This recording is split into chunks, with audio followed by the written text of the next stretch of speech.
छान. आता हा भाजून घ्यायचा. बरं. त्याच्या आधी जाडही नाही करायचं, अगदी पातळही नाही करायचं. बटर घालायचं पॅनवर? थोडं तेल घालायचं. बटर आपण सर्विंगसाठी ठेवू. ओके. घ्या भाजून.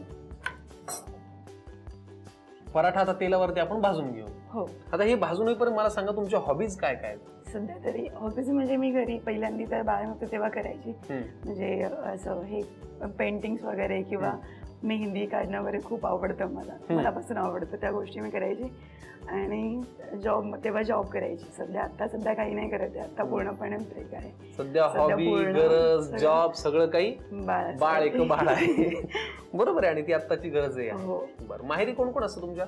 माहेरी मम्मी पप्पा. सध्या मला 3 बहिणी आणि 1 भाऊ आहे. बर. पण त्यांची सगळ्यांची लग्न झाले. सगळ्यात लहान मी.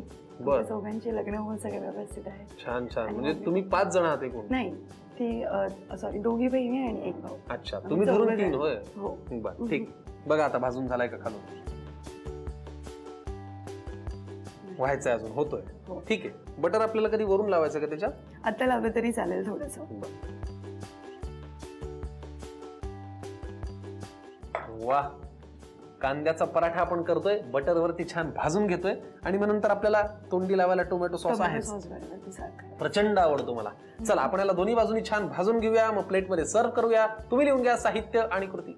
कांद्याचे पराठे बनवण्यासाठी लागणारं साहित्य: मळलेले गव्हाचे पीठ, कांदा, कोथिंबीर, बटर, जिरं, हिरवी मिरची, टोमॅटो सॉस आणि मीठ. कृती: प्रथम एका भांड्यामध्ये कांदा, कोथिंबीर, अर्धा चमचा हिरवी मिरची आणि जिरं घालून सारण तयार करून घ्यावं. मळलेल्या गव्हाच्या पिठाची पोळी लाटून घ्यावी. पोळीला तेल लावून वरून मीठ घालावे आणि सारण भरून पोळीच्या कडा एकमेकांवर ठेवून बंद करून त्याची पारी बनवून पराठा लाटून घ्यावा. फ्राईंग पॅन गरम करून त्यामध्ये तयार पराठा ठेवून बटर लावून भाजून घ्यावा आणि सजवून डिश सर्व्ह करावी.